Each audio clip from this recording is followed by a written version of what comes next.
ਸ਼੍ਰੋਮਣੀ ਅਕਾਲੀ ਦਲ ਵਸੇ ਪੰਥ ਉਹੀ ਹੈ ਜਿਹੜਾ ਉਹਨਾਂ ਦੇ ਥੱਲੇ ਚੱਲੇ। ਉਹ ਗੈਰ ਪੰਥਕ ਉਹ ਲੋਕ ਹੋ ਜਾਂਦੇ ਨੇ ਜਿਹੜੇ ਇਹਨਾਂ ਦੀ ਸ਼ਿਕੰਜੇ ਚੋਂ, ਇਹਨਾਂ ਦੀ ਦਾਇਰੇ ਤੋਂ ਬਾਹਰ ਨਿਕਲ ਆਉਂਦੇ ਨੇ। ਸਿਰਫ ਅੱਜ ਸ਼੍ਰੋਮਣੀ ਕਮੇਟੀ ਕੰਮ ਕੀ ਕਰ ਰਹੀ ਹੈ? ਅੱਜ ਸਿਰਫ ਸ਼੍ਰੋਮਣੀ ਅਕਾਲੀ ਦਲ ਦੇ ਹੋਂਦ ਨੂੰ ਬਚਾਉਣ ਦੀ ਗੱਲ ਕਰ ਰਹੀ ਹੈ।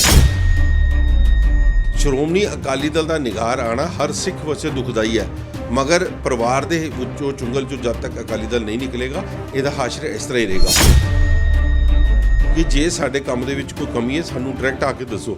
ਅਸੀਂ ਸਰਕਾਰਾਂ ਦੇ ਥੱਲੇ ਨਹੀਂ ਲੱਗਦੇ, ਮਗਰ ਸਰਕਾਰਾਂ ਨੂੰ ਕੰਮ ਕਰਾਉਣਾ ਹੈ। ਅੱਜ ਇਹਨਾਂ ਦੀ ਨਾ ਕੇਂਦਰ ਨਾਲ ਬੰਦੀ ਹੈ, ਨਾ ਇਹਨਾਂ ਦੀ ਸੂਬੇ ਦੀ ਸਰਕਾਰ ਨਾਲ ਬੰਦੀ ਹੈ, ਨਾ ਇਹਨਾਂ ਦੀ ਕਿਸੇ ਹੋਰ ਸਟੇਟ ਦੇ ਕਿਸੇ ਸਰਕਾਰ ਦੇ ਨਾਲ ਬਣ ਰਹੀ ਹੈ। ਸ਼੍ਰੋਮਣੀ ਕਮੇਟੀ ਨੂੰ ਵੀ ਇਹ ਸੋਚਣਾ ਪਏਗਾ ਕਿ ਜੇ ਮੈਂ ਅਕਾਲੀ ਦਲ ਨੂੰ ਬਚਾਉਣ ਵਾਸਤੇ ਹੀ ਆਪਣਾ ਸਭ ਕੁਝ ਗਵਾ ਦੇਣਾ ਹੈ ਤੇ ਫਿਰ ਮੇਰੇ ਹੱਥੋਂ ਜਾਣੀ ਹੈ। ਸ਼੍ਰੋਮਣੀ ਕਮੇਟੀ ਜਥੇਦਾਰ ਅਕਾਲ ਤਖਤ ਥਾਪਦੀ ਹੈ, ਸਾਰੇ ਜਥੇਦਾਰਾਂ ਨੂੰ ਥਾਪਿਆ ਜਾਂਦਾ ਹੈ, ਔਰ ਉਹੀ ਸ਼੍ਰੋਮਣੀ ਕਮੇਟੀ ਜਥੇਦਾਰ ਦੀ ਗੱਲ ਮੰਨਣ ਨੂੰ ਮੁਨਕਰ ਹੋ ਜਾਏ। ਹੀ ਆਪ ਜਨਤਕ ਤੌਰ ਦੇ ਉੱਤੇ ਜਥੇਦਾਰ ਅਕਾਲ ਤਖਤ ਦੀ ਗੱਲ ਹੀ ਨਹੀਂ ਮੰਨ ਰਿਹਾ ਤੇ ਫਿਰ ਕਿਹੜੀ ਸਰਵੋਚਤਾ ਰਹੇਗੀ?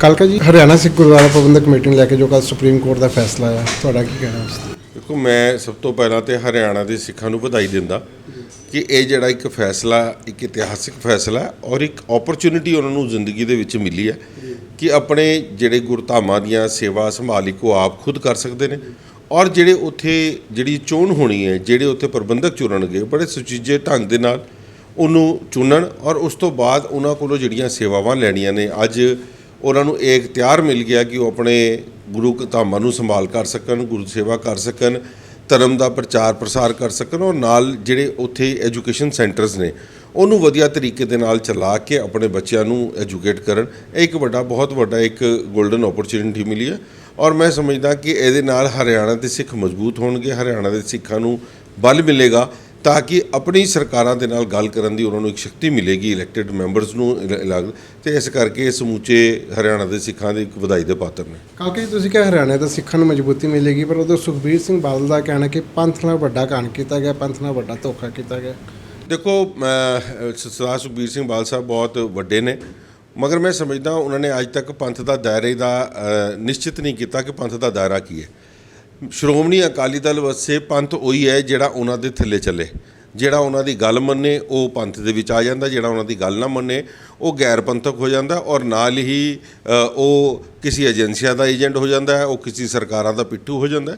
ਆਪ ਜਿਸ ਵਕਤ ਉਹ ਸਰਕਾਰਾਂ ਦੇ ਨਾਲ ਅਲਾਇੰਸ ਕਰਕੇ ਸਰਕਾਰਾਂ ਚਲਾਉਂਦੇ ਨੇ, ਕਦੀ ਉਹ ਬੀਜੇਪੀ ਨਾਲ ਅਲਾਇੰਸ ਕੀਤੀ ਰੱਖੇ 23 ਸਾਲ ਦੇ ਕਰੀਬ ਮੇਰੇ ਖਿਆਲ, ਔਰ ਅੱਜ BSP ਨਾਲ ਉਹਨਾਂ ਦਾ ਅਲਾਇੰਸ ਹੈ। ਉਹ ਕੀ ਕਹਿੰਦੇ ਨੇ, ਗੈਰ ਪੰਥਕ ਨਹੀਂ ਨੇ। ਪੰਥਕ ਉਹ ਗੈਰ ਪੰਥਕ ਉਹ ਲੋਕ ਹੋ ਜਾਂਦੇ ਨੇ ਜਿਹੜੇ ਇਹਨਾਂ ਦੀ ਸ਼ਿਕੰਜੇ ਚੋਂ, ਇਹਨਾਂ ਦੀ ਦਾਇਰੇ ਤੋਂ ਬਾਹਰ ਨਿਕਲ ਆਉਂਦੇ ਨੇ, ਔਰ ਜਿਹੜੀ ਉਹ ਕਹਿੰਦੇ ਨੇ ਕਿ ਅੱਜ ਇਹਦੇ ਨਾਲ ਸ਼੍ਰੋਮਣੀ ਕਮੇਟੀ ਨੂੰ ਕਮਜ਼ੋਰ ਕੀਤਾ ਜਾ ਰਿਹਾ, ਅੱਜ ਸਿੱਖਾਂ ਨੂੰ ਨੁਕਸਾਨ ਹੋਏਗਾ। ਮੈਂ ਕੱਲ੍ਹ ਵੀ ਡਿਬੇਟਾਂ ਦੇ ਵਿੱਚ ਬੋਲੀ ਸੀ, ਜਿਹੜੇ SGPC ਦੇ ਮੈਂਬਰ ਇਹਨਾਂ ਦੇ ਸਾਹਮਣੇ ਬੈਠੇ ਸੀ, ਕਿ ਜਿਸ ਦਾਇਰੇ ਨੂੰ ਤੁਸੀਂ ਵਧਾਓ, ਤੁਸੀਂ ਸੋਚੋ ਕਿ ਹਰਿਆਣਾ ਦੇ ਸਿੱਖਾਂ ਦਾ ਇਹ 'ਚ ਬੈਨੀਫਿਟ ਹੋਏਗਾ ਕਿ ਨਹੀਂ ਹੋਏਗਾ। ਸ਼੍ਰੋਮਣੀ ਕਮੇਟੀ ਕਮਜ਼ੋਰ ਕਿੱਥੋਂ ਹੁੰਦੀ ਹੈ, ਇਹਦਾ ਕੋਈ ਜਵਾਬ ਨਹੀਂ ਦੇ ਸਕੇ। ਅੱਜ ਮੈਂ ਸਮਝਦਾ ਕਿ ਸ਼੍ਰੋਮਣੀ ਕਮੇਟੀ ਦੀ ਉਹਨੂੰ ਆਪਣੀਆਂ ਜ਼ਿੰਮੇਵਾਰੀਆਂ ਭੁਗਤਾਉਣੀਆਂ ਚਾਹੀਦੀਆਂ, ਜੋ ਉਹਨਾਂ ਨੂੰ ਕੌਮ ਨੇ ਜ਼ਿੰਮੇਵਾਰੀਆਂ ਦਿੱਤੀਆਂ। ਬਹੁਤ ਵੱਡੀ ਸੰਸਥਾ ਹੈ ਸ਼੍ਰੋਮਣੀ ਕਮੇਟੀ, ਉਹ ਕਿੱਥੇ ਵੀ ਜਾ ਕੇ ਪ੍ਰਚਾਰ ਪ੍ਰਸਾਰ ਕਰ ਸਕਦੀ ਹੈ ਜੇ ਕਰਨਾ ਚਾਹੇ ਤੇ। ਜੇ ਕਰਨ ਹੀ ਨਾ, ਸਿਰਫ ਅੱਜ ਸ਼੍ਰੋਮਣੀ ਕਮੇਟੀ ਕੰਮ ਕੀ ਕਰ ਰਹੀ ਹੈ? ਅੱਜ ਸਿਰਫ ਸ਼੍ਰੋਮਣੀ ਅਕਾਲੀ ਦਲ ਦੇ ਹੋਂਦ ਨੂੰ ਬਚਾਉਣ ਦੀ ਗੱਲ ਕਰ ਰਹੀ ਹੈ। ਹੋਰ ਸ਼੍ਰੋਮਣੀ ਕਮੇਟੀ ਕੋਲ ਅੱਜ ਦੀ ਡੇਟ 'ਚ ਕੋਈ ਟੀਚਾ ਨਹੀਂ। ਕਾਲਕਾ ਜੀ, ਜੇ ਪਟਨਾ ਸਾਹਿਬ ਦੀ ਅਲੱਗ ਕਮੇਟੀ ਹੋ ਸਕਦੀ ਹੈ, ਨਾਂਦੇੜ ਸਾਹਿਬ ਦੀ ਅਲੱਗ ਕਮੇਟੀ ਹੋ ਸਕਦੀ ਹੈ, ਹਿਮਾਚਲ ਦੀ ਗੱਲ ਕਰੀਏ ਤਾਂ ਹਿਮਾਚਲ ਦੀ ਅਲੱਗ ਕਮੇਟੀ ਹੋ ਸਕਦੀ ਹੈ, ਕੀ ਬਾਦਲਾਂ ਨੂੰ ਡਰ ਸਤਾ ਰਿਹਾ ਹਰਿਆਣਾ ਕਮੇਟੀ ਤੋਂ?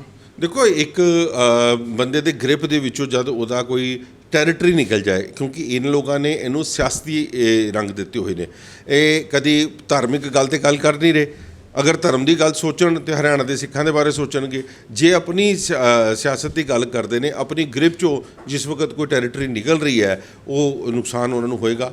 ਅੱਜ ਦਿੱਲੀ ਦੇ ਸਿੱਖਾਂ ਨੇ ਅੱਜ ਜਿਸ ਤਰੀਕੇ ਦੇ ਨਾਲ ਸਾਡੀ ਕਮੇਟੀ ਕੰਮ ਕਰ ਰਹੀ ਹੈ, ਕੱਲ੍ਹ ਹਰਿਆਣਾ ਦੇ ਸਿੱਖ ਵੀ ਇਸੇ ਤਰੀਕੇ ਕੰਮ ਕਰ ਸਕਦੇ ਨੇ। ਆਪਣੇ ਬੱਚਿਆਂ ਨੂੰ ਐਜੂਕੇਟ ਕਰਨ ਵਾਸਤੇ ਉਹਨਾਂ ਕੋਲੋਂ ਬੜੇ ਵੱਡੇ ਅੱਛੇ ਮੀਨਸ ਹੋਣਗੇ, ਸੋਰਸਿਸ ਹੋਣਗੇ, ਉਹਨਾਂ ਦਾ ਫੰਡ ਉਹਨਾਂ ਦਾ ਦਿੱਤਾ ਹੋਇਆ ਉਹਨਾਂ ਨੂੰ ਹੀ ਮਿਲੇਗਾ, ਉਹੀ ਆਪਣੇ ਕੰਮ ਕਰਨਗੇ। ਔਰ ਹਰਿਆਣਾ ਦੇ ਲੋਕ ਸੂਝ-ਬੂਝ ਕੇ ਜਿਹੜੀ ਕਮੇਟੀ ਵਿੱਚ ਚੁਣਨ, ਮੈਂ ਸਮਝਦਾ ਜਿਹੜੇ ਵੀ ਉੱਥੇ ਚੰਗੇ ਕੰਮ ਕਰਨ ਵਾਲੇ ਹੋਣਗੇ ਉਹਨੂੰ ਚੁਣ ਕੇ ਲਿਆਉਣਾ ਚਾਹੀਦਾ, ਔਰ ਇੱਕ ਕਲੈਕਟਿਵ ਜ਼ਿੰਮੇਵਾਰੀ ਸਭ ਦੀ ਬਣੇਗੀ ਕਿ ਇਹਦਾ ਬੈਨੀਫਿਟ ਸੰਗਤਾਂ ਨੂੰ ਮਿਲ ਸਕੇ। ਹਰਿਆਣਾ ਦੇ ਸਿੱਖਾਂ ਨੂੰ ਸਿੱਧੇ ਤੌਰ ਤੇ ਕਿਸ ਤਰ੍ਹਾਂ ਇਹਦਾ ਫਾਇਦਾ ਮਿਲੇਗਾ ਤੇ ਇਸ ਟਾਈਮ ਜਿਹੜੀ ਭਰਤੀ ਹੈਗੀ ਉਹਦੇ ਵਿੱਚ ਪੰਜਾਬ ਦੀ ਵੀ ਭਰਤੀ ਹੈ, ਉਹ ਸਟਾਫ ਦਾ ਕੀ ਕੀਤਾ ਜਾਏਗਾ?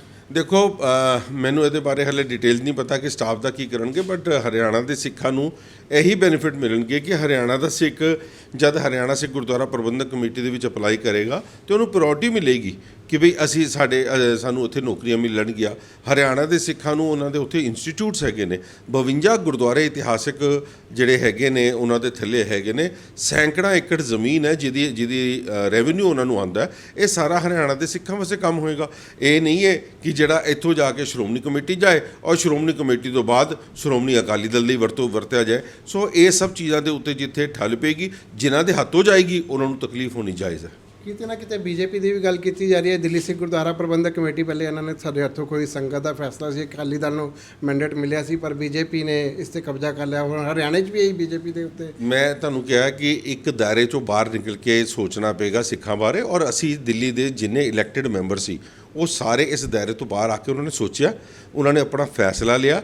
ਕਿਉਂਕਿ ਮੈਨੂੰ ਯਾਦ ਹੈ ਕਿ ਸਰਦਾਰ ਸੁਖਬੀਰ ਸਿੰਘ ਬਾਦਲ ਸਾਹਿਬ ਪੂਰੀ ਇਲੈਕਸ਼ਨਾਂ 'ਚ ਇੱਕੋ ਗੱਲ ਕਹਿੰਦੇ ਰਹੇ ਜੀ ਕਿ ਸਾਡੇ ਅਕਾਲੀ ਦਲ ਦੇ ਨਾਮ ਕਿਉਂ ਨਹੀਂ ਲੈ ਰਹੇ, ਤੁਸੀਂ ਸਾਡੀਆਂ ਫੋਟੋਆਂ ਕਿਉਂ ਨਹੀਂ ਲਾ ਰਹੇ? ਕਿਉਂਕਿ ਸਾਡੇ ਮੈਂਬਰਾਂ ਨੇ ਇੱਕੋ ਫੈਸਲਾ ਲਿਆ ਸੀ, ਕਿਉਂਕਿ ਜਿਸ ਵਕਤ ਅਸੀਂ ਗਲੀਆਂ ਦੇ ਵਿੱਚ ਜਾਂਦੇ ਸੀ ਲੋਕਾਂ ਕੋਲੋਂ ਵੋਟਾਂ ਮੰਗਣ ਤੇ ਸਾਨੂੰ ਗੁਰੂ ਗ੍ਰੰਥ ਸਾਹਿਬ ਦੀ ਬੇਅਦਬੀ ਦੇ ਜਵਾਬ ਦੇਣੇ ਪੈਂਦੇ ਸੀ। ਸਾਨੂੰ 328 ਜਿਹੜੇ ਸਰੂਪ ਚੋਰੀ ਹੋਏ ਨੇ ਉਹਨਾਂ ਦੇ ਬਾਰੇ ਗੱਲਾਂ ਪੁੱਛੀਆਂ ਜਾਂਦੀਆਂ ਸੀ, ਜਿਹਦਾ ਜਵਾਬ ਸਾਡੇ ਕੋਲ ਨਹੀਂ ਹੈ। ਔਰ ਜਦ ਅਸੀਂ ਇਹਨਾਂ ਕੋਲ ਪੁੱਛਦੇ ਸੀ ਤੇ ਸਾਨੂੰ ਸਿਰਾਸਰ ਝੂਠ ਦੱਸਿਆ ਜਾਂਦਾ ਸੀ, ਸਾਨੂੰ ਇਹੋ ਜਿਹੀਆਂ ਗੱਲਾਂ ਫਰੇਮ ਕਰਕੇ ਦੱਸੀਆਂ ਜਾਂਦੀਆਂ ਸੀ ਜਿਹੜੀਆਂ ਅਸਲੀਅਤ ਤੋਂ ਕੋਸੋਂ ਦੂਰ ਨੇ। ਜਦ ਹੁਣ ਅਸੀਂ ਜਾ ਕੇ ਪਬਲਿਕ ਦੇ ਵਿੱਚ ਇਹਨਾਂ ਗੱਲਾਂ ਬਾਰੇ ਪਤਾ ਕੀਤਾ, ਮੈਂ ਖੁਦ ਬੁਰਜ ਜਵਾਰ ਸਿੰਘ ਜਿੱਥੋਂ ਮਹਾਰਾਜ ਦੇ ਸਰੂਪ ਚੋਰੀ ਹੋਏ ਉੱਥੇ ਖੁਦ ਗਿਆ, ਬਬਲ ਕਲਾਂ ਗਿਆ ਵਾਂ ਔਰ ਬਰਗਾੜੀ ਗਿਆ। ਅਸੀਂ ਇਹ ਉੱਥੇ ਮੋਰਚਿਆਂ 'ਚ ਜਾ ਕੇ ਜਿਸ ਵਕਤ ਅਸਲੀਅਤ ਦੇ ਬਾਰੇ ਪਤਾ ਕੀਤਾ ਕਿ ਕਿਸ ਤਰੀਕੇ ਦੇ ਨਾਲ ਮਹਾਰਾਜ ਦੇ ਸਰੂਪ ਚੋਰੀ ਹੁੰਦੇ ਨੇ। ਜਿਨ੍ਹਾਂ ਨੇ ਮੁਖਬਰੀਆਂ ਕੀਤੀਆਂ ਉਹਨਾਂ ਦੇ ਪਰਿਵਾਰਾਂ ਨੂੰ ਇਹਨਾਂ ਨੇ ਪੁਲਿਸ ਦੇ ਵਿੱਚ ਨੌਕਰੀਆਂ ਦਿੱਤੀਆਂ ਨੇ, ਔਰ ਇਹਨਾਂ ਕਰਕੇ ਅੱਜ ਲੋਕ ਇਹਨਾਂ ਦੀ ਤੋਂ ਨਾਰਾਜ਼ਗੀ ਨਹੀਂ ਦਿਖਾਈ, ਲੋਕਾਂ ਨੇ ਨਫ਼ਰਤ ਦਿਖਾਈ ਹੈ ਕਿ ਤੁਸੀਂ ਕਿਸ ਤਰੀਕੇ ਨਾਲ ਗੁਰੂ ਗ੍ਰੰਥ ਸਾਹਿਬ ਮਹਾਰਾਜ ਦੀਆਂ ਬੇਅਦਬੀਆਂ ਕੀਤੀਆਂ ਨੇ, ਔਰ ਲੋਕਾਂ ਨੇ ਤੁਹਾਡੇ ਨਾਲ ਨਫ਼ਰਤ ਦਿਖਾ ਕੇ ਇਹ ਰਿਜ਼ਲਟ ਆਇਆ। ਸ਼੍ਰੋਮਣੀ ਅਕਾਲੀ ਦਲ ਦਾ ਨਿਗਾਰ ਆਉਣਾ ਹਰ ਸਿੱਖ ਵਾਸਤੇ ਦੁਖਦਾਈ ਹੈ, ਮਗਰ ਪਰਿਵਾਰ ਦੇ ਵਿੱਚੋਂ ਚੁੰਗਲ 'ਚੋਂ ਜਦ ਤੱਕ ਅਕਾਲੀ ਦਲ ਨਹੀਂ ਨਿਕਲੇਗਾ ਇਹਦਾ ਹਾਸ਼ਰ ਇਸ ਤਰ੍ਹਾਂ ਹੀ ਰਹੇਗਾ। ਔਰ ਅਸੀਂ ਚਾਹੁੰਦੇ ਹਾਂ ਕਿ ਅਕਾਲੀ ਦਲ ਦੀ ਚੜ੍ਹਤ ਹੋਏ। ਅਕਾਲੀ ਦਲ, ਅਸੀਂ ਵੀ ਅਕਾਲੀ ਹਾਂ, ਔਰ ਦਿੱਲੀ ਦੇ ਵਿੱਚ ਇਹ ਪਾਰਟੀ ਇਸੇ ਕਰਕੇ ਬਣਾਈ ਹੈ ਕਿ ਸ਼੍ਰੋਮਣੀ ਅਕਾਲੀ ਦਲ ਦਿੱਲੀ ਸਟੇਟ ਅਕਾਲੀ ਦਲ ਦੀ ਉਹੀ 1920 ਦੀ ਵਿਰਾਸਤ ਨੂੰ ਅਸੀਂ ਸਾਂਭ ਸਕੀਏ। ਸਾਡੇ ਮੈਂਬਰ ਸਾਹਿਬਾਨ ਇਸ ਗੱਲ ਦੇ ਉੱਤੇ ਵਚਨਬੱਧ ਨੇ ਕਿ ਅਸੀਂ ਅਕਾਲੀ ਦਲ ਦੇ ਉੱਤੇ ਚੱਲੇ ਹਾਂ, ਅਕਾਲੀ ਦਲ ਦੀ ਗੱਲ ਕਰਨ ਵਾਲੇ ਬੰਦੇ ਹਾਂ, ਔਰ ਅਕਾਲੀ ਦਲ ਨੂੰ ਮਜ਼ਬੂਤ ਕਰਾਂਗੇ। ਮਗਰ ਮਜ਼ਬੂਤ ਅਸੀਂ ਪਾਰਟੀ ਨੂੰ ਕਰਨਾ, ਅਸੀਂ ਪਰਿਵਾਰਾਂ ਨੂੰ ਮਜ਼ਬੂਤ ਕਰਨ ਨੂੰ ਅਸੀਂ ਨਹੀਂ ਹੈ। ਔਰ ਕਿਧਰੇ ਵੀ ਬੀਜੇਪੀ ਦੀ ਗੱਲ ਦਿੱਲੀ ਕਮੇਟੀ ਦੇ ਵਿੱਚ ਇਨਵੋਲਵ ਹੁੰਦੀ ਨਹੀਂ ਨਜ਼ਰ ਆਈ। ਅੱਜ ਕੇਂਦਰ ਦੀ ਸਰਕਾਰ ਹੈ, ਅਸੀਂ ਕੇਂਦਰ ਦੀ ਸਰਕਾਰ ਦੀ ਸਪੋਰਟ ਕਰ ਚਾਹੀਦੀ ਹੈ। ਦਿੱਲੀ ਦੇ ਵਿੱਚ ਜਿੱਥੇ ਹੁਣ ਮੈਂ 120 ਸੀਟਾਂ ਲਈਆਂ ਇੰਜੀਨੀਅਰਿੰਗ ਕਾਲਜ ਦੀਆਂ, ਜਿਹੜਾ ਸਾਡਾ ਪੋਲੀਟੈਕਨਿਕ ਕਾਲਜ, ਅਸੀਂ ਉਹਦੀ 120 ਸੀਟਾਂ ਸਾਨੂੰ ਅਲਾਟ ਕੀਤੀਆਂ। ਕਿਹਦੇ ਸਾਈਨ ਨਾਲ ਹੋਈਆਂ? ਮਨੀਸ਼ ਸਿਸੋਦੀਆ ਦੇ ਸਾਈਨ ਦੇ ਨਾਲ। ਮੈਂ ਖੁਦ ਜਾ ਕੇ ਉਹਦੇ ਕੋਲ ਕਰਾ ਕੇ ਆਇਆ। ਐਜੂਕੇਸ਼ਨ ਮਿਨਿਸਟਰ ਦਿੱਲੀ ਦਾ ਹੈ ਤੇ ਮੈਨੂੰ ਦਿੱਲੀ ਸਰਕਾਰ ਦੀ ਲੋੜ ਹੈ। ਜੇ ਮੈਂ ਮੈਡੀਕਲ ਦੇ ਕੰਮ ਕਰਨੇ ਨੇ ਤੇ ਮੈਨੂੰ ਸੈਂਟਰ ਦੀ ਲੋੜ ਹੈ। ਸੋ ਸਰਕਾਰਾਂ ਦੇ ਨਾਲ ਕੰਮ ਕਰਨਾ ਕਮੇਟੀਆਂ ਦਾ ਫਰਜ਼ ਬਣਦਾ ਹੈ। ਅਸੀਂ ਕਿਸੇ ਦੇ ਥੱਲੇ ਲੱਗ ਕੇ ਕੰਮ ਨਹੀਂ ਕੀਤੇ, ਅਸੀਂ ਕੋਈ ਵਜ਼ਾਰਤਾਂ ਨਹੀਂ ਲਈਆਂ। ਜਿਸ ਤਰੀਕੇ ਦੇ ਨਾਲ 23 ਸਾਲ ਆਪਣੀ ਅਲਾਇੰਸ ਕਰਨ ਤੋਂ ਬਾਅਦ ਜਿਸ ਤਰੀਕੇ ਦੇ ਨਾਲ ਤੁਸੀਂ ਮੈਂਬਰ ਪਾਰਲੀਮੈਂਟ ਲੈਂਦੇ ਰਹੇ ਹੋ, ਤੁਸੀਂ MLA ਬੰਦੇ ਰਹੇ ਹੋ, ਤੁਸੀਂ ਕੇਂਦਰ ਦੀ ਸਰਕਾਰ ਦੇ ਹਿੱਸੇਦਾਰ ਬੰਦੇ ਰਹੇ ਹੋ ਮਿਨਿਸਟਰੀਆਂ ਲੈ ਕੇ, ਅੱਜ ਤੁਸੀਂ ਇਹ ਗੱਲ ਕਰ ਰਹੇ ਹੋ ਕਿ ਜੀ ਬੀਜੇਪੀ ਦੇ ਚੁੰਗਲ ਹੀ ਚਲੇ ਗਈ ਹੈ। ਜਦ ਅੱਜ ਤੋਂ 3 ਸਾਲ ਪਹਿਲੇ ਤੁਸੀਂ ਅਲਾਇੰਸ ਪਾਰਟਨਰਸ ਸੀ, 2.5 ਸਾਲ ਪਹਿਲੇ, ਤੇ ਤਦ ਬੀਜੇਪੀ ਦੀ ਸਰਕਾਰ ਦੇ ਅੰਡਰ ਨਹੀਂ ਹੈਗੇ ਸੀ। ਸੋ ਗੱਲ ਕਰਨ ਤੋਂ ਪਹਿਲੇ ਬੰਦੇ ਨੂੰ ਇਹ ਸੋਚਣਾ ਚਾਹੀਦਾ ਕਿ ਮੈਂ ਜਿਹੜੇ ਉਂਗਲ ਉਠਾਉਣ ਦੀ ਕੋਸ਼ਿਸ਼ ਕਰ ਰਿਹਾ ਕਿਧਰੇ ਮੇਰੇ ਤੇ ਨਹੀਂ ਵਾਪਸ ਉਹ ਛਿੱਟੇ ਪੈਣਗੇ। ਮਗਰ ਅੱਜ ਬਤੌਰ ਦਿੱਲੀ ਸਿੱਖ ਗੁਰਦੁਆਰਾ ਪ੍ਰਬੰਧਕ ਕਮੇਟੀ ਦੇ ਪ੍ਰਧਾਨ ਮੈਂ ਸੰਗਤਾਂ ਨੂੰ ਇੱਕੋ ਗੱਲ ਕਹਿੰਦਾ ਵਾਂ ਕਿ ਜੇ ਸਾਡੇ ਕੰਮ ਦੇ ਵਿੱਚ ਕੋਈ ਕਮੀ ਹੈ ਸਾਨੂੰ ਡਾਇਰੈਕਟ ਆ ਕੇ ਦੱਸੋ। ਅਸੀਂ ਸਰਕਾਰਾਂ ਦੇ ਥੱਲੇ ਨਹੀਂ ਲੱਗਦੇ, ਮਗਰ ਸਰਕਾਰਾਂ ਕੋਲ ਕੰਮ ਕਰਾਉਣਾ ਹੈ। ਜੇ ਮੈਂ ਅੱਜ ਆਪਣੀ ਯੂਨੀਵਰਸਿਟੀ ਅਲਾਟਮੈਂਟ ਦੀ ਗੱਲ ਕਰ ਰਿਹਾ ਤਾਂ ਮੈਨੂੰ ਕੇਂਦਰ ਦੀ ਸਰਕਾਰ ਦੀ ਲੋੜ ਹੈ। ਜੇ ਅੱਜ ਇੰਟਰਨੈਸ਼ਨਲ 에ਅਰਪੋਰਟ ਨੂੰ ਗੁਰੂ ਤੇਗ ਬਹਾਦਰ ਸਾਹਿਬ ਦੇ ਨਾਮ ਦੇ ਉੱਤੇ ਕਰਾਉਣ ਦੀ ਗੱਲ ਹੈ ਤਾਂ ਮੈਂ ਕੇਂਦਰ ਦੀ ਸਰਕਾਰ ਨਾਲ ਗੱਲ ਕਰਾਂਗਾ, ਮੈਂ ਹੋਰ ਕਿਤੇ ਕੋਲ ਜਾ ਕੇ ਗੱਲ ਕਰਾਂਗਾ। ਅੱਜ ਇਹਨਾਂ ਦੀ ਨਾ ਕੇਂਦਰ ਨਾਲ ਬਣਦੀ ਹੈ, ਨਾ ਇਹਨਾਂ ਦੀ ਸੂਬੇ ਦੀ ਸਰਕਾਰ ਨਾਲ ਬਣਦੀ ਹੈ, ਨਾ ਇਹਨਾਂ ਦੀ ਕਿਸੇ ਹੋਰ ਸਟੇਟ ਦੇ ਕਿਸੇ ਸਰਕਾਰ ਦੇ ਨਾਲ ਬਣ ਰਹੀ ਹੈ। ਇਹ ਬਣਾ ਕੇ ਕਿਹਦੇ ਨਾਲ ਰੱਖਣਾ ਚਾਹੁੰਦੇ ਨੇ? ਇਹ ਸਿਰਫ ਤੇ ਸਿਰਫ ਕਿਉਂਕਿ ਆਪਣੀ ਜ਼ਮੀਨ ਖੋ ਚੁੱਕੇ ਨੇ, ਔਰ ਉਸ ਨੂੰ ਉਹ ਠੀਕ ਤਾਂ ਹੀ ਹੋ ਸਕਦੀ ਹੈ ਜਦ ਇਹਦੇ ਵਿੱਚ ਇੱਕ ਬੜਾ ਵੱਡਾ ਚੇਂਜ ਆਏਗਾ। ਲੀਡਰਸ਼ਿਪ ਜਦ ਤੱਕ ਅਕਾਲੀ ਦਲ ਦੀ ਚੇਂਜ ਨਹੀਂ ਹੋਏਗੀ ਕੋਈ ਰੈਵੋਲੂਸ਼ਨ ਨਹੀਂ ਆਏਗਾ। ਕਾਲਕਾ ਜੀ, ਅਕਾਲੀ ਦਲ ਦੇ ਹੱਥੋਂ ਸੱਤਾ ਵੀ ਨਿਕਲ ਗਈ ਹੈ, ਇੱਧਰ ਸ਼੍ਰੋਮਣੀ ਕਮੇਟੀ ਵੀ ਕਿਤੇ ਨਾ ਕਿਤੇ ਖੁਸ਼ਦੀ ਨਜ਼ਰ ਆ ਰਹੀ ਹੈ। ਪਰ ਐਨ ਮੌਕੇ ਤੇ ਆ ਕੇ ਇਹਨਾਂ ਨੂੰ ਬੰਦੀ ਸਿੱਖਾਂ ਦੀ ਯਾਦ ਆਉਂਦੀ ਹੈ। ਬੰਦੀ ਸਿੱਖਾਂ ਦੀ ਜੇਕਰ ਗੱਲ ਕਰੀਏ, ਕਾਫੀ ਲੰਬਾ ਸਮਾਂ ਅਕਾਲੀ ਦਲ ਜਿਹੜਾ ਬੀਜੇਪੀ ਦੇ ਨਾਲ ਗੱਠਜੋੜ ਵੀ ਰਿਹਾ, ਇਹਨਾਂ ਦੇ 9 MP ਵੀ ਰਹੇ ਨੇ। ਕਿ ਇਹ ਗੁਰਦੁਆਰਿਆਂ ਦੇ ਬਾਹਰ ਜਿਹੜੇ ਧਰਨੇ ਲਗਾਏ ਜਾ ਰਹੇ ਨੇ, ਇਹ ਸੰਗਤ ਨੇ ਬੰਦੀ ਸਿੰਘ ਰਿਹਾ ਕਰਵਾਉਣੇ ਨੇ ਜਾਂ ਸਰਕਾਰਾਂ ਨੇ ਰਿਹਾ ਕਰਵਾਉਣੇ? ਦੇਖੋ, ਇਹ ਤੇ ਇਹਨਾਂ ਦੀ ਸੋਚ ਹੈ ਕਿ ਜਿਹੜੇ ਤੁਸੀਂ ਬੰਦੀ ਸਿੰਘਾਂ ਦੀ ਰਿਹਾਈ ਦੀ ਗੱਲ ਕਰਦੇ ਹੋ, ਸ਼੍ਰੋਮਣੀ ਕਮੇਟੀ ਦੇ ਪ੍ਰਧਾਨ ਸਾਹਿਬ ਔਰ ਦਿੱਲੀ ਕਮੇਟੀ ਦੀ ਕਮੇਟੀ ਨੂੰ ਜਥੇਦਾਰ ਅਕਾਲ ਤਖਤ ਸਾਹਿਬ ਨੇ ਹੁਕਮ ਕੀਤਾ ਕਿ ਤੁਸੀਂ ਸਾਂਝੇ ਤੌਰ ਦੇ ਉੱਤੇ ਲੜਾਈ ਲੜੋ। ਸ਼੍ਰੋਮਣੀ ਕਮੇਟੀ ਦੇ ਪ੍ਰਧਾਨ ਸਾਹਿਬ ਕਮੇਟੀ ਬਣਾਉਂਦੇ ਨੇ, ਉਹਦੇ ਵਿੱਚ 9 ਮੈਂਬਰੀ ਕਮੇਟੀ ਬਣਾਈ ਜਾਂਦੀ ਹੈ, ਫਿਰ 2 ਮੈਂਬਰੀ ਹੋਰ ਉਹਦੇ 'ਚ ਅਗਲੇ ਦਿਨ ਵਧਾ ਦਿੱਤੇ ਜਾਂਦੇ ਨੇ। ਸਾਡੇ ਕੋਲ ਕੋਈ ਸਲਾਹ ਨਹੀਂ ਕੀਤੀ ਗਈ ਔਰ ਉਹਦੇ ਵਿੱਚ ਰਾਜਨੀਤਿਕ ਲੋਕ ਵੀ ਪਾਤੇ ਗਏ। ਜੇ ਧਾਰਮਿਕ ਸੰਸਥਾਵਾਂ ਧਰਮ ਦੀ ਗੱਲ ਹੋਣੀ ਹੈ ਤੇ ਰਾਜਨੀਤਿਕ ਲੋਕਾਂ ਨੇ ਤਾਂ ਆਪਣਾ ਲਾਹਾ ਲੈਣਾ। ਉੱਥੇ ਜਿਸ ਵਕਤ ਆਬਜੈਕਸ਼ਨ ਕੀਤੀ ਜਾਂਦੀ ਹੈ, ਉਸ ਤੋਂ ਬਾਅਦ ਦੂਜੀ ਮੀਟਿੰਗ ਨਹੀਂ ਕਦੀ ਬੁਲਾਈ ਗਈ। ਦਿੱਲੀ ਦੇ ਵਿੱਚ ਸ਼੍ਰੋਮਣੀ ਕਮੇਟੀ ਧਰਨਾ ਦੇਣ ਆਉਂਦੀ ਹੈ, ਦਿੱਲੀ ਸਿੱਖ ਗੁਰਦੁਆਰਾ ਪ੍ਰਬੰਧਕ ਕਮੇਟੀ ਕੋਲੋਂ ਗੁਰਦੁਆਰਾ ਬੰਗਲਾ ਸਾਹਿਬ ਵਿੱਚ ਸਰੋਪੇ ਜ਼ਰੂਰ ਪਵਾ ਲਏ, ਮਗਰ ਸਾਨੂੰ ਸੱਦਾ ਨਹੀਂ ਦਿੱਤਾ ਗਿਆ ਕਿ ਤੁਸੀਂ ਆ ਕੇ ਉਹਦਾ ਹਿੱਸੇਦਾਰ ਬਣੋ। ਮੈਂ ਸਮਝਦਾ ਕਿ ਕਿਤੇ ਨਾ ਕਿਤੇ ਆਪਣੀ ਜ਼ਿੰਮੇਵਾਰੀਆਂ ਤੋਂ ਭੱਜਦੇ ਜਾ ਰਹੇ ਨੇ ਔਰ ਇਹ ਜਿਹੜੇ ਮੈਂ ਇਹਨੂੰ ਕਹਿ ਸਕਦਾ ਕਿ ਪਖੰਡ ਕਰ ਰਹੇ ਨੇ।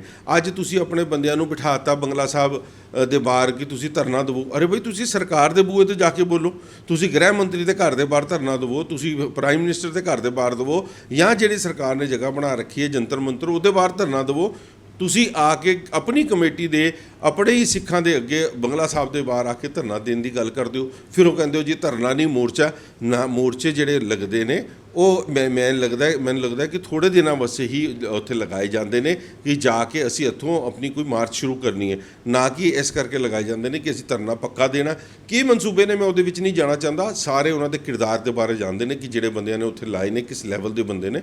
ਮੈਂ ਸਿਰਫ ਇਹੀ ਗੱਲ ਕਰਦਾ ਕਿ ਸ਼੍ਰੋਮਣੀ ਕਮੇਟੀ, ਤੁਸੀਂ ਹੁਣ ਮੈਨੂੰ ਕਿਹਾ ਕਿ ਨਿਗਾਰ ਵੱਲ ਜਾ ਰਹੀ ਹੈ, ਖੁਸ਼ ਦੀ ਨਜ਼ਰ ਆ ਰਹੀ ਹੈ। ਅਸੀਂ ਨਹੀਂ ਚਾਹੁੰਦੇ ਕਿ ਸ਼੍ਰੋਮਣੀ ਕਮੇਟੀ ਅਕਾਲੀ ਦਲ ਦੇ ਹੱਥੋਂ ਜਾਏ, ਮਗਰ ਸ਼੍ਰੋਮਣੀ ਕਮੇਟੀ ਨੂੰ ਵੀ ਇਹ ਸੋਚਣਾ ਪਏਗਾ ਕਿ ਜੇ ਮੈਂ ਅਕਾਲੀ ਦਲ ਨੂੰ ਬਚਾਉਣ ਵਾਸਤੇ ਹੀ ਆਪਣਾ ਸਭ ਕੁਝ ਗਵਾ ਦੇਣਾ ਹੈ ਤੇ ਫਿਰ ਮੇਰੇ ਹੱਥੋਂ ਜਾਣੀ ਹੈ। ਜੇ ਅਕਾਲੀ ਦਲ ਨੂੰ ਸਾਈਡ ਤੇ ਰੱਖ ਕੇ ਸ਼੍ਰੋਮਣੀ ਗੁਰਦੁਆਰਾ ਪ੍ਰਬੰਧਕ ਕਮੇਟੀ ਆਪਣੀ ਜ਼ਿੰਮੇਵਾਰੀਆਂ ਪੂਰੀ ਕਰਦੀ ਤੇ ਅੱਜ ਲੋੜ ਹੀ ਨਹੀਂ ਪੈਂਦੀ। ਅੱਜ ਲੱਖਾਂ ਦੀ ਤਾਦਾਦ ਦੇ ਵਿੱਚ ਇਕੱਠ ਹੋ ਰਹੇ ਨੇ ਕ੍ਰਿਸਚੈਨਿਟੀ ਦੇ, ਸ਼੍ਰੋਮਣੀ ਕਮੇਟੀ ਸੁੱਤੀ ਪਈ, ਉਹਨਾਂ ਨੂੰ ਸਮਝ ਨਹੀਂ ਆ ਰਹੀ। ਤੁਹਾਡੇ ਸਾਹਮਣੇ ਅੱਜ 1.25 ਮਹੀਨਾ ਪਹਿਲੇ ਅਸੀਂ ਧਰਮ ਜਾਗਰੂਕਤਾ ਲਹਿਰ ਸ਼ੁਰੂ ਕਰਕੇ ਆਏ ਹਾਂ। ਅੱਜ ਪੰਜਾਬ ਦੇ ਪਿੰਡ ਦੇ ਵਿੱਚ ਇੱਕ ਜਾਗਰੂਕਤਾ ਆ ਗਈ ਹੈ। 45 ਪਰਿਵਾਰਾਂ ਨੂੰ ਅਸੀਂ ਵਾਪਸ ਕੀਤਾ। ਇਹ ਬਹੁਤ ਵੱਡੀ ਅਚੀਵਮੈਂਟ ਨਹੀਂ ਮੈਂ ਕਹਿ ਸਕਦਾ, ਮਗਰ ਇੱਕ ਇਹ ਸ਼ੁਰੂਆਤ ਹੈ। ਜੇ ਅਗਰ ਇਹ ਚਿੰਗਾਰੀ ਲੱਗੀ ਹੈ ਤੇ ਇਹਨੂੰ 16 ਬੰਦੇ ਕੋਈ ਦੇਰ ਨਹੀਂ ਲੱਗੇਗੀ। ਅੱਜ ਪਿੰਡਾਂ ਦੇ ਵਿੱਚੋਂ ਉਹ ਪਾਦਰੀ ਭਜਾਏ ਜਾ ਰਹੇ ਨੇ ਜਿਹੜੇ ਜਬਰਨ ਧਰਮ ਪਰਿਵਰਤਨ ਕਰਾ ਰਹੇ ਸੀ। ਇੱਕ ਜਾਗਰੂਕਤਾ ਆਈ ਹੈ ਔਰ ਤੁਸੀਂ ਦੇਖਿਆ ਹੁਣ ਜਿਹੜੇ ਪੱਟੀ ਦੇ ਇਲਾਕੇ 'ਚ ਹੋਇਆ, ਤਰਨ ਦੇ ਹੋਰ ਕਈ ਪਿੰਡਾਂ ਦੇ ਵਿੱਚ ਹੋਇਆ। ਇਹ ਜਾਗਰੂਕਤਾ ਆਏਗੀ ਔਰ ਲੋਕਾਂ ਨੂੰ ਅਵੇਅਰਨੈਸ ਜਿਸ ਵਕਤ ਲਿਆਉਣੀ ਬਹੁਤ ਜ਼ਰੂਰੀ ਹੈ। ਅਵੇਅਰਨੈਸ ਆਏਗੀ ਤੇ ਧਰਮ ਪਰਿਵਰਤਨ ਵੱਲ ਜਿਹੜੇ ਲੋਕ ਜਾਂਦੇ ਨੇ ਉਹ ਵਾਪਸ ਆਪਣੇ ਘਰਾਂ 'ਚ ਰਹਿਣਗੇ। ਇਹ ਜ਼ਿੰਮੇਵਾਰੀਆਂ ਸੰਸਥਾਵਾਂ ਦੀ ਹੁੰਦੀਆਂ। ਸ਼੍ਰੋਮਣੀ ਕਮੇਟੀ ਆਪਣੀ ਜ਼ਿੰਮੇਵਾਰੀ ਨਿਭਾਏ, ਕਿਸੇ ਨੂੰ ਕੋਈ ਦਿੱਕਤ ਨਹੀਂ ਹੈ। ਬਹੁਤ ਚੰਗੀ ਬੜੀ ਵੱਡੀ ਸੰਸਥਾ ਹੈ, ਸਾਨੂੰ ਅਸੀਂ ਚਾਹੁੰਦੇ ਹਾਂ ਕਿ ਉਹਦੇ ਇੱਜ਼ਤ ਮਾਨ ਬਰਕਰਾਰ ਰਹੇ, ਮਗਰ ਸ਼੍ਰੋਮਣੀ ਕਮੇਟੀ ਧਾਰ ਹੀ ਲਵੇ ਕਿ ਮੈਂ ਸਾਰਾ ਕੁਝ ਫੂਕ ਦੇਣਾ ਕਿ ਇੱਕ ਪਰਿਵਾਰ ਨੂੰ ਬਚਾਉਣ ਵਾਸਤੇ, ਤੇ ਫਿਰ ਉਹ ਅੱਜ ਵੀ ਮੈਂ ਸਮਝਦਾ ਨਿਗਾਰੇ 'ਚ ਹੈ ਤੇ ਅਗਲੇ ਆਉਣ ਵਾਲੇ ਸਮੇਂ 'ਚ ਹੋਰ ਘੱਟ ਨਿਗਾਰੇ ਜਾਏ। ਪਿਛਲੇ 10 ਸਾਲ ਅਕਾਲੀ ਦਲ ਦੀ ਸਰਕਾਰ ਵੀ ਰਹੀ ਹੈ ਤੇ ਅਕਾਲ ਤਖਤ ਸਾਹਿਬ ਨੂੰ ਕਿਤੇ ਨਾ ਕਿਤੇ ਵਰਤਿਆ ਗਿਆ ਹੈ। ਅਕਾਲ ਤਖਤ ਸਾਹਿਬ ਦੇ ਨਾਂ 'ਤੇ ਲੋਕਾਂ ਨੂੰ ਗੁੰਮਰਾਹ ਵੀ ਕੀਤਾ ਜਾਂਦਾ ਰਿਹਾ। ਅਕਾਲ ਤਖਤ ਮਹਾਨ ਹੈ, ਸਿੱਖ ਪੰਥ ਦੀ ਸ਼ਾਨ ਹੈ।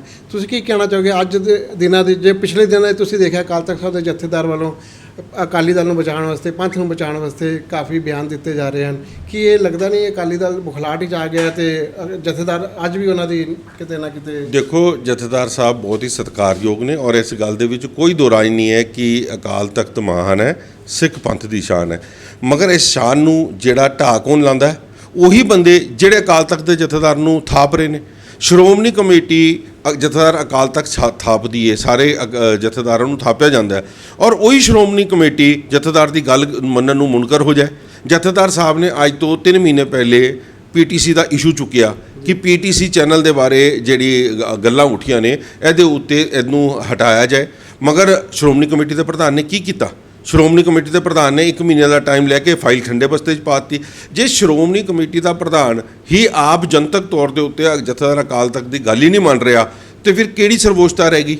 ਮੈਂ ਸਮਝਦਾ ਕਿ ਸ਼੍ਰੋਮਣੀ ਕਮੇਟੀ ਦੇ ਪ੍ਰਧਾਨ ਸਾਹਿਬ ਨੂੰ ਸਭ ਤੋਂ ਪਹਿਲਾ ਕੰਮ ਇਹ ਕਰਨਾ ਚਾਹੀਦਾ ਸੀ ਕਿ ਜਿਸ ਦਿਨ ਜਥੇਦਾਰ ਸਾਹਿਬ ਨੇ ਆਵਾਜ਼ ਚੁੱਕੀ ਸੀ ਔਰ ਉਹਨਾਂ ਨੇ ਕਿਹਾ ਸੀ ਕਿ ਇਹਦੇ ਉੱਤੇ ਲਗਾਮ ਲਗਾਈ ਜਾਏ ਔਰ ਇਹ ਪੀਟੀਸੀ ਚੈਨਲ ਤੋਂ ਹਟਾਇਆ ਜਾਏ, ਇਸ ਦੇ ਉੱਤੇ ਕੰਮ ਕਰਨਾ ਚਾਹੀਦਾ ਸੀ। ਮਗਰ ਜਿਸ ਤਰੀਕੇ ਦੇ ਨਾਲ ਸ਼੍ਰੋਮਣੀ ਕਮੇਟੀ ਨੇ ਅਕਾਲ ਤਖਤ ਸਾਹਿਬ ਦੀ ਸਰਵੋਚਤਾ ਨੂੰ ਵੀ ਥੱਲੇ ਕੀਤਾ, ਮੈਂ ਸਮਝਦਾ ਕਿ ਇਹ ਆਪਣੀ ਜ਼ਿੰਮੇਵਾਰੀ ਤੋਂ ਮੁਨਕਰ ਹੋਏ ਨੇ। ਫਿਰ ਅੱਜ ਕਿਸ ਕਰਕੇ ਆਪਣੇ ਆਪ ਨੂੰ ਸ਼੍ਰੋਮਣੀ ਕਹਿੰਦੇ ਆ?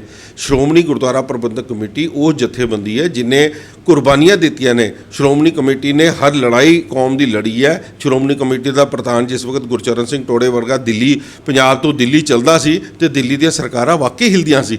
ਮਗਰ ਅੱਜ ਕੀ ਹਾਲ ਕਰਤਾ ਜੀ? ਕਿਉਂ? ਇਸ ਕਰਕੇ ਹੀ ਹੋਇਆ ਕਿ ਜਿਹੜਾ ਬੰਦਾ ਆਪ ਅਕਾਲ ਤਖਤ ਸਾਹਿਬ ਦੀ ਗੱਲ ਨਹੀਂ ਮੰਨੇਗਾ, ਉਹ ਕਿਸ ਤਰ੍ਹਾਂ ਚਾਹੇਗਾ ਕਿ ਹੋਰ ਬੰਦੇ ਮੰਨਣ? ਉਹ ਕਹਿ ਹੀ ਨਹੀਂ ਸਕਦਾ ਕਿਸੇ ਹੋਰ ਨੂੰ। ਸੋ ਮੈਂ ਸਮਝਦਾ ਕਿ ਆਪਣੀ ਜ਼ਿੰਮੇਵਾਰੀਆਂ ਸ਼੍ਰੋਮਣੀ ਕਮੇਟੀ ਅਗਰ ਨਿਭਾਏਗੀ ਤੇ ਇਹਦਾ ਸਿੱਖਾਂ ਦੀ ਹਮੇਸ਼ਾ ਚੜ੍ਹਤ ਰਹੇਗੀ। ਜੇ ਸ਼੍ਰੋਮਣੀ ਕਮੇਟੀ ਆਪਣੀਆਂ ਜ਼ਿੰਮੇਵਾਰੀਆਂ ਤੋਂ ਮੁਨਕਰ ਹੁੰਦੀ ਹੈ ਤੇ ਕਿਧਰੇ ਨਾ ਕਿਧਰੇ ਜਿਹੜੇ ਇਹ ਕਮੇਟੀਆਂ ਵੱਖਰੀਆਂ ਬਣੀਆਂ, ਚਾਹੇ ਹਰਿਆਣਾ ਕਮੇਟੀ ਹੈ ਚਾਹੇ ਦਿੱਲੀ ਕਮੇਟੀ ਹੈ, ਇਨ ਲੋਕਾਂ ਨੂੰ ਆਪਣੇ ਫੈਸਲੇ ਆਪ ਲੈਣੇ ਪੈਣਗੇ। ਦੇਖੋ, ਮੈਂ ਜਥੇਦਾਰ ਸਾਹਿਬ ਬਾਰੇ ਤਾਂ ਇਹ ਕਹਿ ਸਕਦਾ ਕਿ ਜਥੇਦਾਰ ਸਾਹਿਬ ਨੇ ਜਿਸ ਤਰੀਕੇ ਦੇ ਨਾਲ ਕੋਸ਼ਿਸ਼ਾਂ ਕੀਤੀਆਂ ਕਿ ਮੈਂ ਅਕਾਲੀ ਦਲ, ਕਿਉਂਕਿ ਸਰਵੋੱਚ ਜਥੇਬੰਦੀ ਹੈ, ਉਹਨੂੰ ਸਾਂਭਣ ਦੀ ਗੱਲ ਕਰਾਂ, ਉਹਨੂੰ ਸੰਭਾਲਣ ਦੀ ਗੱਲ ਕਰਾਂ, ਉਹਨਾਂ ਨੇ ਆਪਣਾ ਰੋਲ ਪੂਰਾ ਨਿਭਾਇਆ। ਮਗਰ ਮੈਂ ਇੱਕ ਬੇਨਤੀ ਜ਼ਰੂਰ ਕਰਾਂਗਾ ਜਥੇਦਾਰ ਸਾਹਿਬ ਨੂੰ, ਕਿਉਂਕਿ ਤੁਹਾਡੇ ਉੱਤੇ ਦੁਨੀਆ ਦੇਖਦੀ ਔਰ ਤੁਸੀਂ ਸਾਡੇ ਸਾਰਿਆਂ ਦੇ ਆਦਰਸ਼ ਹੋ। ਕੋਈ ਐਸਾ ਕੰਮ ਨਾ ਕਰੋ ਕਿ ਤੁਹਾਨੂੰ ਇਹ ਲੱਗੇ ਕਿ ਤੁਸੀਂ ਇੱਕ ਪਾਰਟੀ ਪਿੱਛੇ ਇਹ ਪੱਖਪਾਤ ਕਰਦੇ ਹੋਏ ਤੁਸੀਂ ਬਾਕੀਆਂ ਨੂੰ ਇਗਨੋਰ ਕਰ ਰਹੇ ਹੋ, ਬਾਕੀਆਂ ਨੂੰ ਸਾਈਡ ਤੇ ਕਰ ਰਹੇ ਹੋ। ਸਾਰੇ ਤੁਹਾਡੇ ਇੱਕ ਝੰਡੇ ਥੱਲੇ ਨਹੀਂ, ਕਿਉਂਕਿ ਅਸੀਂ ਜਿਸ ਵਕਤ ਮੀਟਿੰਗ ਹੋਈ ਸੀ ਬੰਦੀ ਸਿੰਘਾਂ ਦੀ, ਮੈਂ ਵੀ ਉੱਥੇ ਸੀ, ਦਾਦੂਵਾਲ ਸਾਹਿਬ ਵੀ ਉੱਥੇ ਸੀ। ਅਸੀਂ ਸਾਰਿਆਂ ਨੇ ਕਿਹਾ ਸੀ ਅਸੀਂ ਅਕਾਲ ਤਖਤ ਸਾਹਿਬ ਨੂੰ ਸਮਰਪਿਤ ਹਾਂ ਔਰ ਜਥੇਦਾਰ ਸਾਹਿਬ ਨੂੰ ਇਸ ਗੱਲ ਦੀ ਉੱਤੇ ਮਾਣ ਕਰਦੇ ਹੋਏ ਇਹ ਸਾਰੀ ਚੀਜ਼ ਨੂੰ ਸੰਭਾਲ ਕੇ ਚੱਲਣਾ ਚਾਹੀਦਾ।